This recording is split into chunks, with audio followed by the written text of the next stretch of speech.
आवाज साफ आ रही है Ravi ji? Yes sir, yes sir. सभी लोगों को एवरी मंडे 8 PM जय आरसीएम। और अपनी बात स्टार्ट करने से पहले एक बात बता देना चाहता हूं, इस आरसीएम की कसम, आज मैं जो भी बोलूंगा उसमें 0.1% भी कोई झूठी बात नहीं होगी। लेकिन 99% लोगों को लगेगा कि ये झूठ बोल रहा है लड़का। नाम कमलेश्वर राय, रहने वाला पटना बिहार का, उम्र 63 साल 5 महीने 22 दिन, क्वालिफिकेशन दूसरी क्लास फेल। और दूसरी क्लास फेल क्यों दोस्तों? जब मैं दूसरी क्लास में था तो मेरे इस दाहिने हाथ में करंट लग जाने के कारण मेरी पढ़ाई लिखाई नहीं हुई। पढ़ाई लिखाई नहीं हुई, 25 साल तक हाथ काम नहीं करता था। और जब हाथ काम नहीं करता था तो पढ़ाई लिखाई नहीं हो पाई। एक लाइन आज भी मैं लिख नहीं सकता हूँ। 25 साल की उम्र में मेरी शादी हो गई। शादी हुई, 4 बच्चे हो गए, एक बेटा और 3 बेटी। यहाँ बेटी शब्द का इस्तेमाल केवल मैं आपको समझाने के लिए करता हूँ, क्योंकि मैं कभी बेटी शब्द का इस्तेमाल नहीं करता, क्योंकि मेरा मानना है कि हिंदुस्तान की एक बेटी 1 लाख बेटे के बराबर होती है। आपको समझाने के लिए केवल बेटी शब्द का इस्तेमाल कर रहा हूँ। और जैसे ही मेरी 3 बेटियां हुई, पता नहीं उस दिन मेरे जिंदगी में क्या परिवर्तन आया कि जो अपने लोग थे वो हमसे थोड़े थोड़ा दूरी बनाने लगे। और एक दिन ऐसा आया कि सारे के सारे लोगों ने मेरे से दूरी बना ली। मेरे को समझ में नहीं आ रहा था कि अपने लोग मेरे से दूर क्यों चले जा रहे हैं। 2 साल समझने में लगा, 2 साल के बाद समझ में आई कि लोगों ने दूरी इसलिए बनाई, उसका कारण मेरी 3 बेटियां। सबको लगता था कि इसके बच्चों को पढ़ाएंगे कैसे, ये तो काम नहीं करेगा, पढ़ा लिखा है नहीं कि नौकरी करेगा, हाथ काम नहीं करता है कि मजदूरी करेगा। इसलिए सारे लोगों ने हमसे दूरी बना ली। हम क्या करते, हमने वहां अपने गांव में एक छोटा मोटा काम स्टार्ट किया। लोगों के नजर में तो बड़ा काम था, लेकिन मेरे नजर में वो छोटा काम था। हम पटना आ गए, आज से 30 साल पहले हम पटना आ गए। पटना आए तो मेरे पिताजी का बनाया हुआ एक बहुत बड़ा मकान था, जिसमें 3 बेडरूम का 6 फ्लैट था। हम 5 भाई थे। मेरे को लगता था कि पिताजी ने बहुत, मेरे पिताजी समझदार थे, एक अपने लिए बनाया होगा और 5 अपने बच्चों के लिए, हम पांचों भाइयों के लिए बनाया होगा। लेकिन दोस्तों, जब हम पटना आए तो उस मकान में मेरे को जगह नहीं मिली। जगह मिली उस मकान के बरामदे में। लेकिन 3 दिनों के बाद मेरे जब भाई को लगा कि ये परमानेंट के लिए पटना आया है, तब मेरे बड़े भाई ने एक दिन रात को 11 बजे, 22 दिसंबर की बात है, 22 दिसंबर, कड़ाके की सर्दी थी। मेरे बड़े भाई ने हमसे पूछा कि क्या इरादा है रहने का पटना। हमने कहा कि अब यहीं रहकर कुछ काम करेंगे। और जैसे ही हमने कहा यहीं रहकर कुछ काम करेंगे, मेरे बड़े भाई का जवाब था, रहने का व्यवस्था कर लो। हमने कहा कि यही बात भैया हम आपसे भी करना चाहते थे, यहीं रहने की व्यवस्था कर दीजिए, एक फ्लैट खाली करा दीजिए जो किराए पर लगाए हैं आप, हम उसी में रहेंगे। तब मेरे बड़े भाई का जवाब था कि इस मकान में तेरा कुछ भी नहीं है। हमने कहा ठीक है, कुछ भी नहीं है, हम रहने का व्यवस्था कर लेंगे कुछ दिनों के बाद। उन्होंने कहा कुछ दिनों के बाद नहीं, अभी कर लो। हमने कहा अभी का मतलब? उन्होंने कहा अभी का मतलब अभी कर लो। हमने कहा रात को 11 बजे, कड़ाके की सर्दी, कहाँ जाएंगे 4 बच्चों को लेकर? उन्होंने कहा कहाँ जाओगे, तेरा प्रॉब्लम है। हमने कहा कि भैया आपके सिवा इस पटना में मेरा कौन है? और जैसे ही हमने कहा कि आपके सिवा इस पटना में मेरा कौन है, उन्होंने कहा कि अगर मेरे सिवा तुम्हारा इस पटना में कोई नहीं है तो पास में गंगा नदी है, बच्चों को ले लो, पत्नी को ले लो, जाकर डूब मरो। और जैसे ही मेरे भाई ने इस शब्द का इस्तेमाल किया, मैंने अपने बच्चों का हाथ पकड़ा, पत्नी का हाथ पकड़ा और आ गए पटना स्टेशन पर। थोड़ा सा कल्पना करके देखें, 22 दिसंबर की रात, 4 बच्चे, बेटा गोद में था, न ओढ़ने के लिए एक चादर, न बिछाने के लिए एक चादर। पटना स्टेशन पर वो रात गुजरी। कूड़े से हमने कागज लाया, प्लास्टिक लाया, कूड़े से चुन चुन कर कपड़ा लाया और उसको जलाकर कटी मेरी ठंड भरी रात। सुबह हुई, एक मित्र की सहायता से मेरे को नौकरी मिली एक कपड़े की दुकान पर। कपड़े की दुकान पर मेरा काम क्या था? सुबह दुकान खोलना, झाड़ू लगाना और पूरा दिन वहां आने वाले ग्राहकों को पानी पिलाना। और बदले में मिलता था मेरे को 1200 रुपये। उस 1200 रुपये में 300 रुपये किराए का एक झोपड़ी हमने लिया था और 900 रुपये में गुजारा हो रहा था। 8 साल हमने वहां पानी पिलाया। इसलिए नहीं कि मैं बहुत गरीब घर का था, इसलिए नहीं कि मेरे भाई बहुत गरीब था। इसी पटना में मेरे एक भाई बहुत बड़े पत्रकार थे, एक भाई बहुत बड़ा 50-100 करोड़ का ठेके लेने वाला ठेकेदार, एक भाभी इनकम टैक्स कमिश्नर, एक भाई बैंक मैनेजर। और उसी पटना में हमने 1200 रुपये का नौकरी किया, एक कपड़े की दुकान पर पानी पिलाया। 1 साल नहीं, 1 साल, 2 साल, 3 साल, 4 साल, 5 साल, 6 साल, 7 साल। और मेरा तनख्वाह 1200 रुपये का 1200 रहा। जब भी हम कहते थे सेठ से कि मेरा सैलरी थोड़ा सा बढ़ा दो, उसका जवाब होता था कल से मत आना, और हम जाकर खड़े हो जाते थे। दोस्तों, बेटा मेरा थोड़ा सा बड़ा हुआ और बिना मेरे से पूछे मेरी बड़ी बिटिया और पत्नी ने उसका नाम एक स्कूल में लिखा दिया जहाँ की फीस 15 रुपए थी। और लगातार 3 महीने एक दिन फीस नहीं देने के कारण मेरे बेटे का नाम काट दिया गया। वो डेट था 9 जनवरी 2004 का। मेरे बेटे का नाम काट दिया गया। मैंने स्कूल जाकर प्रिंसिपल का पैर पकड़ा, हाथ पकड़ा, रोया, गिड़गिड़ाया, लेकिन उस प्रिंसिपल ने मेरी बात नहीं सुनी और उस दिन हमने आत्महत्या करने का निर्णय लिया। मैं वहां से निकला कि अभी जाऊंगा बाजार, एक जहर का पुड़िया लाऊंगा, खुद खाऊंगा, बच्चों को खिलाऊंगा और जीवन लीला समाप्त कर लूंगा। लेकिन जैसे दोस्त बाजार में निकले, हमने पॉकेट में हाथ डाला तो मेरे पॉकेट में 10 रुपए का भी नोट नहीं था। हमने सोचा कि अब घर नहीं जाएंगे 10 रुपया लेने, यही बाजार में किसी से मांग लेंगे। पटना के आईटीओ चौराहे पर, इनकम टैक्स चौराहे पर हम खड़े थे। अचानक मेरे बगल में एक बाइक रुकी और फिल्मी अंदाज में वह बाइक वाला बोलता है कि आजा मेरे बाइक पर बैठ जा। आवाज जाना पहचाना लगा। उसने हेलमेट उतारी तो देखा हमने कि एक मेरा बहुत पुराना दोस्त पूछता है कि कहाँ थे भाई इतने दिन से। हमने कहा आप कहाँ थे? उन्होंने कहा कि हम तुमको बहुत दिनों से ढूंढ रहे थे। हमने कहा हम भी ढूंढ रहे थे। उसने कहा क्यों ढूंढ रहे थे? हमने कहा पहले हमको 10 रुपए का एक नोट दो, उसके बाद बताएंगे क्यों ढूंढ रहे थे। उसने पर्स निकाला और पर्स में उसके बहुत सारे पैसे थे। उसने कहा 10 रुपए, 20 रुपए, 50 रुपए, 100 रुपए, 500, जितना लेना है ले लो, लेकिन एक शर्त है। मैंने कहा क्या शर्त है? उसने कहा पहले 2 घंटा समय देना पड़ेगा। हमने कहा 2 घंटे के बदले 4 घंटा ले लो, 8 घंटा ले लो, 8 दिन ले लो, 1 महीना ले लो, मेरे पास बहुत समय है, लेकिन पहले 10 रुपया दे दो। उसने कहा नहीं, पहले 2 घंटा दे दो। हमने कहा करना क्या पड़ेगा? उन्होंने कहा मेरे गाड़ी पर बैठो। उसके गाड़ी पर बैठे, वो ले गया पटना के आईएम में हॉल में, जहां आरसीएम बिजनेस की मीटिंग चल रही थी। उसने मेरे लिए भी टिकट लिया, अपने लिए भी लिया और जाकर हॉल में बैठाया और कहा कि यहाँ 2 घंटे बैठो, 2 घंटे के बाद 10 रुपया ले लेना और घर चले जाना। और उस 10 रुपए के लिए हम उस हॉल में बैठ गए। एक व्यक्ति आ रहा था, जा रहा था, उसके लिए लोग ताली बजा रहे थे, म्यूजिक बज रहा था, लोग डांस कर रहे थे। उसके बाद अगला व्यक्ति गया, उसने कहा कि मेरी इनकम 700। 4-5 लोग लाइन में खड़े थे, किसी ने कहा 800, किसी ने कहा 1200, किसी ने कहा 1500। उसके बाद फिर एक व्यक्ति ने कहा, उसके अगले लेवल वाले को बुलाया, किसी ने कहा मेरी इनकम 5000, किसी ने कहा 7000, किसी ने कहा 10,000। हमने अपने दोस्त से कहा कि देखो अगला जाएगा तो इनकम 20,000 बताएगा। और उसने, उस व्यक्ति ने फिर बुलाया कि सारे रॉयल्टी चीफर आ जाओ। और उस रॉयल्टी चीफर ने बताना शुरू किया कि पिछले महीने की इनकम 18,000, पिछले महीने की इनकम 22,000, पिछले महीने की इनकम 27,000। और हमने फिर अपने दोस्त से मजाक में कहा कि इसके बाद वाला जाएगा तो देखना 50,000 बताएगा। और वही हुआ। आगे वाले 50,000 बताने लगे, इनकम 60,000 बताने लगे। हमने कहा कि भाई ऐसा तमाशा बहुत देखे हैं, मेरे को 10 रुपया दो, हम जाएं। उन्होंने कहा कि अभी आधे घंटे बीते हैं, अभी 1.5 घंटा बाकी है। और अचानक यही बात कर रहे थे, तब तक अनाउंसमेंट हुआ कि अब इंतजार की घड़ियां समाप्त। अब आप जिसको सुनने आए हैं, भारत में लाखों लोगों की जिंदगी बदलने वाले व्यक्ति अब आपके सामने आ रहे हैं, आपके जोरदार तालियों के बीच। उन्होंने नाम लिया बीसी छाबड़ा जी का। बीसी छाबड़ा जी स्टेज पर जाने लगे, सारे लोग खड़े होकर ताली बजा रहे थे, नाच रहे थे, गा रहे थे, म्यूजिक बज रहा था। इकलौता हम थे जो हॉल में बैठे हुए थे। हम न खड़े हुए, न ताली बजा रहे थे, न डांस कर रहे थे। बीसी छाबड़ा जी बोलना चालू किए, बहुत लोग खुश थे, सारे लोग ताली बजाते थे बार बार, और इकलौता हम थे जो हॉल में बैठे हुए थे।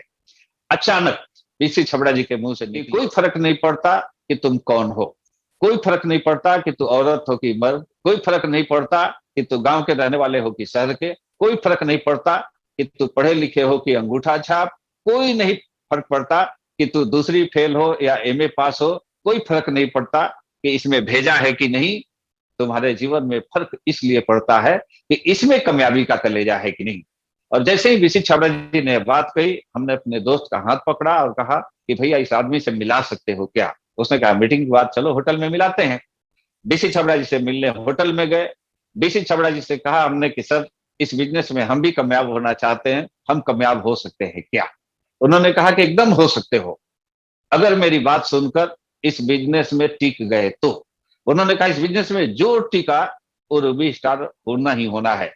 हमने कहा करना क्या पड़ेगा? उन्होंने कहा कुछ नहीं करना है, वही काम करना है जो बचपन से करते आए हो। बचपन से चाय पीते हो, बचपन से कपड़ा पहनते हो, बचपन से तेल मसाला यूज करते हो, बचपन से जो करते हो वही करना है। शर्त बस यह है कि दुकान बदल लेना है, पहले किसी और दुकान से, अभी किसी और दुकान से। फिर मेरे दोस्त ने कहा कि इस बिजनेस में लोगों को बताना है, जो काम तुम कर रहे हो वही बात लोगों को बताना है। और जब हमने बताना स्टार्ट किया तो लोगों ने गाली देना स्टार्ट किया, लोगों ने फ्रॉड करना चालू किया। जब अपने भाई को हमने बताया तो भाई ने लात मार कर निकाला। जिस दोस्त ने शाम को बुलाया उसने घर में रहते हुए बहाना कर दिया। और एक बार दोस्त ऐसा हुआ कि मेरे सामने एक मेरा दोस्त घर के अंदर, 1 मिनट बाद हमने दरवाजा खटखटाया, उसका छोटा सा 2 साल 3 साल का बच्चा बाहर निकलता है। हमने कहा कि बेटा अपने पापा से बोल दो कि कमलेश अंकल आए हैं। वो बेटा दौड़ता हुआ गया कि पापा पापा कमलेश अंकल आए हैं। और 1 मिनट बाद उधर से आकर कहता है कि अंकल जी पापा ने बोला है कि अंकल को बोल दो कि पापा घर में नहीं है। हम बात समझ गए, हम वहां से चल दिए। बीसी छबड़ा जी को फोन किया हमने कि सर आपने कहा था कि यह बिजनेस दिलों को दिलों से जोड़ता है, मेरे जुड़े हुए लोग भी टूट रहे हैं, हम क्या करें। उन्होंने कहा क्या हुआ, मैंने कहा बताने लायक नहीं है, अब हम आरसीएम नहीं करेंगे। उन्होंने कहा 13 फरवरी को हम फिर पटना आ रहे हैं हमसे मिलना, उसके बाद आरसीएम छोड़ने करने का निर्णय लेना। बीसी छबड़ा जी आए और बीसी छबड़ा जी ने कहा अब क्या इरादा है। हमने कहा अब आरसीएम नहीं करना है। उन्होंने कहा नहीं करना है तो क्या करोगे। हमने कहा कुछ भी कर लेंगे। उन्होंने कहा बच्चे तुम्हारे कितने हैं, मैंने कहा 4। उन्होंने कहा बड़ा बच्चा, हमने कहा बिटिया है। उन्होंने कहा शादी कर दिया, हमने कहा कि नहीं अभी तो 12 साल की है। उन्होंने कहा शादी करोगे, हमने कहा किसी दिन करेंगे। उन्होंने कहा कि देखो तुम्हारी बिटिया की शादी तो होगी, उसका 3 तरीका है। पहला तरीका कि वो तुमको बिना बताए शादी कर ले। दूसरा तरीका कि समाज के लोग उसकी शादी चंदा करके मंदिर में कर दे। और तीसरा तरीका है कि तू अपनी बिटिया की शादी कर तो हेलीकॉप्टर से विदाई कर सकता है अगर मेरी बात मान ले तो। हमने कहा करना क्या पड़ेगा बताओ। उन्होंने कहा कि देखो सिंपल फॉर्मूला है, लोग तुमको क्या बोलते हैं इससे कोई फर्क नहीं पड़ता, आज से तुम वही बात करो जो मैं बोलता हूं। उन्होंने कहा कि प्रतिदिन 2 लोगों को इस बिजनेस के बारे में बताओ। हमने कहा ठीक है बताएंगे तो क्या होगा। उन्होंने कहा प्रतिदिन 2 लोगों को बताओगे तो महीने में होगा 60, उसमें से जुड़ ही जाएंगे 2 4 8। उन्होंने कहा प्रतिदिन 2 लोगों को बताओगे तो महीने में होगा 60, उसमें से जुड़ ही जाएंगे 2 4 8। और जो 2 4 8 जुड़े उनको भी यही फॉर्मूला सिखा दो। हमने कहा ठीक है सर। और फिर बीसी छबड़ा जी ने अपने स्टाफ से पेपर मंगाया, उस पेपर पर लिखा कुछ और लिफाफे में बंद किया।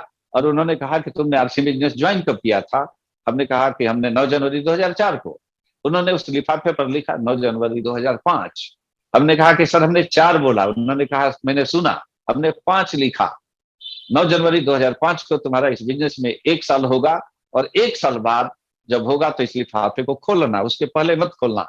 हम घर आए, उस लिफाफे को ठीक से रख दिए, काम करने लगे, लोगों को प्लान दिखाने लगे, प्रतिदिन 2 लोगों को बताने लगे। महीने में 60, उसमें से जुड़ ही जाते थे 2 4 8। और लोगों को बताने लगे। चौथे महीने हम रॉयल्टी अचीवर बने, 8वें महीने हम टेक्निकल अचीवर बने। और दोस्तों 12वें महीने की मेरी इनकम, 12वें महीने की जो मेरी चेक आई थी वो 1,12,000 की थी। अब 1,12,000 की चेक आई थी, ये मायने नहीं रखता था। उस दिन मेरा 1 साल हुआ था बिजनेस में। और उस 1 साल होने पर हमने निर्णय लिया था कि आज उस लिफाफे को खोलेंगे कि उसमें से निकलेगा क्या, बीसी छाबड़ा जी ने लिखा क्या है। दोस्तों उस दिन हम घर आए, 8 जनवरी को हम रात को सोए, बच्चों से कहे कि बेटा आज मेरे को अलग छोड़ दो, क्योंकि उस समय इनकम बहुत अच्छी आ गई थी। झोपड़ी से निकलकर हम 3 बेडरूम के फ्लैट में पहुंच चुके थे। हमने कहा कि आज हमको अकेला छोड़ दिया जाए, पत्नी से भी हमने कहा कि अकेला छोड़ दिया जाए। हम अलग रूम में सोने का नाटक करने लगे, तब तक बच्चे सो गए। घड़ी में बताया 12 बजे, 12 बजा, 12 बजकर 1 मिनट हुआ, 9 जनवरी का डेट आया। हमने अलमारी से उस लिफाफे को निकला उसमें से कागज का टुकड़ा। और हम उस लिफाफे में कागज का टुकड़ा निकालकर जो उसमें बेसिक छबरा जी ने लिखा था पढ़ना स्टार्ट किया। पढ़ता रहा, रोता रहा, पढ़ता रहा, रोता रहा, पढ़ता रहा, रोता रहा। दोस्तों सुबह के 4 बज गए उस कागज के टुकड़े पर जो लिखा था उसको पढ़ने में, और केवल 2 लाइन लिखा हुआ था। और उस 2 लाइन को पढ़ते हुए रोते रहे, पढ़ते रहे, रोते रहे, सुबह के 4 बज गए। मेरी पत्नी आई, देखी कि रोते हुए, उसने कहा कि अरे पत्थर दिल इंसान, तू तो उस दिन भी नहीं रोया था जिस दिन बच्चा बीमार था, डॉक्टर ने कहा था कि यह दवा लाओ नहीं तो तुम्हारा बच्चा नहीं बचेगा, और तुम दवा का इंतजाम नहीं कर पाया था, उस दिन भी नहीं रोया था। ये तुम्हारे आंखों में आंसू कैसे, तुम्हारे आंखों में तो आंसू नहीं होना चाहिए, तो पत्थर दिल हो। हमने उस कागज के टुकड़े को अपनी पत्नी की तरफ बढ़ाया और उस कागज के टुकड़े को मेरी पत्नी पढ़ी, पत्नी भी रोने लगी। बच्चे आ गए, बच्चे जग गए कि मम्मी पापा रो क्यों रहे हैं। बच्चे उस कागज के टुकड़े को पढ़े, बच्चे भी हम उसको पकड़कर रोने लगे। 2 घंटा रोते रह गए, रोते रोते सुबह हो गई। अब आप लोग शायद जानना चाहते होंगे कि बीसी छबड़ा जी ने उस कागज के टुकड़े पर लिखा क्या था। दोस्तों, बीसी छबड़ा जी ने उस कागज के टुकड़े पर केवल 2 लाइन लिखा था कि बेटा याद करो आज से 1 साल पहले की बात, बेटा याद करो 1 साल पहले की बात। 1 साल पहले जो लोग तुमको देखकर मुड़ जाते थे, वो सारे लोग आज मुड़ मुड़ कर देख रहे होंगे, मुड़ मुड़ कर देख रहे होंगे, मुड़ मुड़ कर देख रहे होंगे। और दोस्तों, सही में लोग मुड़ मुड़ कर देखते थे। 1200 रुपए का नौकरी करने वाला, जिसकी पहली इनकम 52 रुपए आई थी, और 52 रुपए आई थी तो बीसी छबड़ा जी को हमने खूब गाली दिया था। और बीसी छबड़ा जी ने उस दिन कहा था कि बेटा, इस पर जितना जीरो लगाना चाहे लगा सकते हो। अगर तूने अपने अपलाइन की बात मानी तो उस पर 1 जीरो लग जाएगा। अगर तूने सिस्टम को फॉलो अप किया तो उस पर 1 जीरो और लग जाएगा। तुमने ड्रेस सही रखा तो 1 जीरो और लग जाएगा। मीटिंग सेमिनार अटेंड किया तो उस पर 1 जीरो और लग जाएगा। कब वो 52 रुपए 52 हजार में बदलेगा, को वो 52 रुपए 1,52,000 में बदलेगा, और कब वो 52 रुपए 4 लाख 5 लाख में बदल जाएगा, तुम सोच नहीं सकते हो। केवल सिस्टम को फॉलो करो, केवल सिस्टम को फॉलो करो, और एक ऐसा अपलाइन चुनो जिस अपलाइन की बात लक्ष्मण रेखा हो, भगवान का दिया हुआ वरदान हो। वो अपलाइन जैसा कहे वैसा कर दो। हमने गुरुदेव जेके जैन सर को पकड़ा और हमने कहा कि सर, आज से आप जो भी कहेंगे हम करेंगे। जैन सर ने कहा कि 6 बेसिक को फॉलो करो। हमने कहा क्या है 6 बेसिक? उन्होंने 6 बेसिक बताया था कि 6 बेसिक का पहला रूल प्रोडक्ट यूज, 6 बेसिक का दूसरा रूल प्रोडक्ट के बारे में जानकारी लेना और प्रोडक्ट के बारे में जानकारी देना। 6 बेसिक का अगला रूल अपना ड्रेस अप सही रखना। 6 बेसिक का अगला रूल अपने अपलाइन पर विश्वास करना, अपने अपलाइन पर भरोसा करना, अपने अपलाइन की बात मानना। 6 बेसिक का अगला रूल मीटिंग सेमिनार कभी मत मिस करना, कभी मत मिस करना।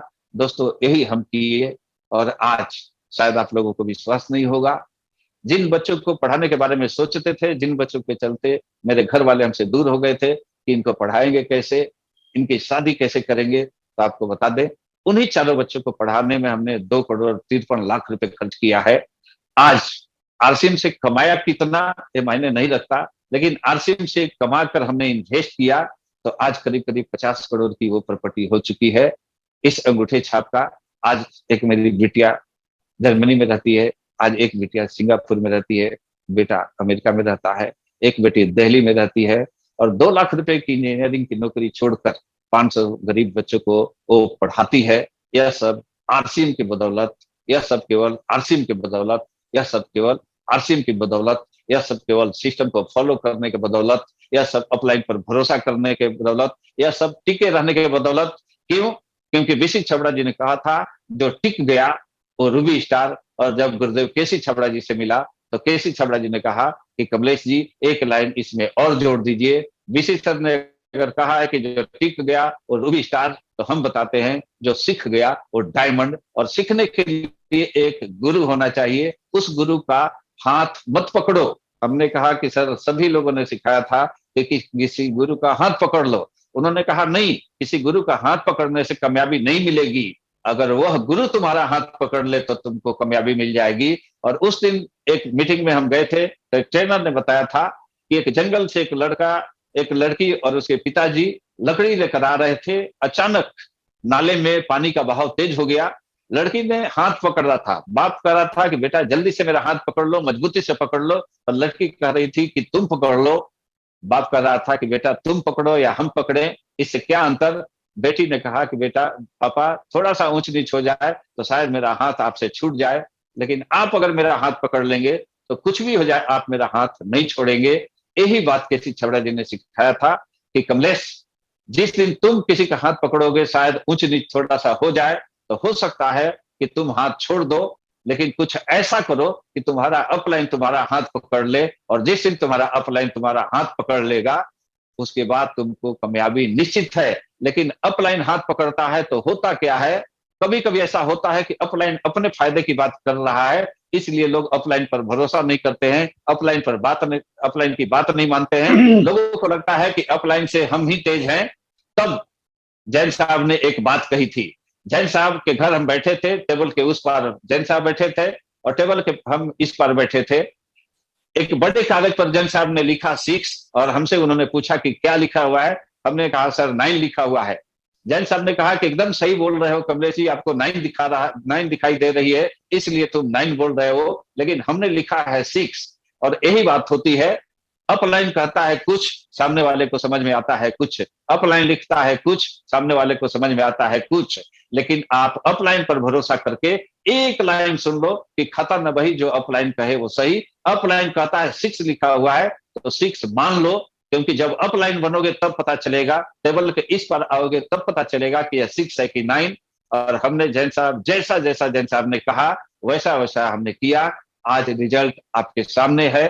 एक अंगूठा छाप के टीम में सैकड़ों आईएएस आईपीएस, हजारों डॉक्टर इंजीनियर जुड़े हुए हैं। एक अंगूठा छाप बोल रहा है और मेरे सामने कितने डॉक्टर सुन रहे हैं, कितने इंजीनियर सुन रहे हैं, कितने मास्टर डिग्री वाले सुन रहे हैं। और आज चिल्ला चिल्ला कर हम कहते हैं कि दूसरी क्लास फेल है, कोई भरोसा नहीं करता। आज चिल्ला चिल्ला कर कहते हैं कि हमने आरसीएम करके अपने बच्चों को पढ़ाया, आरसीएम करके इतना प्रॉपर्टी बनाया। जो भरोसा करते हैं, जो बात मानते हैं, वो सारे कामयाब हो जाते हैं। आज रिजल्ट आपके सामने है। अजीत वर्मा जी ने भरोसा किया मेरे पर, स्टारू भी हो गए, गोपाल सर ने भरोसा किया। आज देखें चंदन राज जी ने भरोसा किया, ललन दास जी ने भरोसा किया, मनोज जी ने भरोसा किया। आज देखें लुकमान सर ने भरोसा किया, पंचर बनाने वाले रमेश गढ़वाल ने भरोसा किया। आज देख ले राजेश स्वामी जी ने भरोसा किया, उड़ीसा जाकर किए। आज गोरखपुर के अवधेश शर्मा जी ने भरोसा किया, चंदन राज जी ने भरोसा किया, रंजन यूके जी ने भरोसा किया। जिसने जिसने भरोसा किया आज सारे कामयाब हैं। आप सारे लोग से मेरी हाथ जोड़कर प्रार्थना है कि आप भी अपने अपलाइन पर भरोसा करें, आप भी सिस्टम पर भरोसा करें। आज तो फिजिकल मीटिंग नहीं होती है, लेकिन हम लोगों को गुरुदेव जेके जैन सर ने इतना बड़ा मंच दिया है, और इतने बड़े मंच पर अगर एवरी मंडे 8 PM पर हम लोगों ने भरोसा कर लिया तो सारे लोग कमलेश्वर राय से आगे निकल सकते हैं। इसी के साथ आज हो सकता है कि हमने टाइम 2-4 मिनट ज्यादा ले लिया, इसके लिए क्षमा चाहते हैं, क्योंकि आज गुरुदेव कपिल कपूर सर को सुनना है। और मैं इन्हीं शब्दों के साथ अपनी बात समाप्त करते हैं। सभी गुरुओं को सादर प्रणाम, चरण छूकर स्पर्श।